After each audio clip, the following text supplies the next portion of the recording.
আদা। দেখো এখানে হচ্ছে আর মাছের ঝোল। তো এটাতে কী কী দিয়েছ? প্রথমে তেলের উপরে রসুন দিয়ে, রসুন বাটা দিয়ে ভাজা ভাজা করে নিয়ে তারপরে আদা, পেঁয়াজ, টমেটো, জিরে গুঁড়ো, আমি একটু শাহি গরম মশলা, আর একটু তোমার নামাবার আগে কাশ্মীরি লঙ্কার গুঁড়ো দিয়ে জল দিয়ে দেবো, তাহলেই হয়ে যাবে। ফুটবে তখন মাছটা দিয়ে দেবো। দেখো এখানে মশলা দিয়ে ভালো করে কষানো হচ্ছে।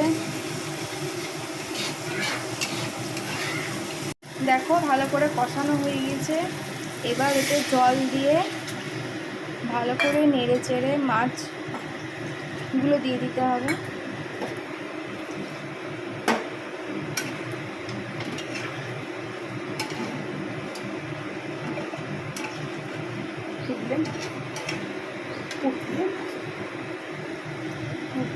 জলটা ভালো করে ফুটে গেলে মাছগুলো সব দিয়ে দেবো।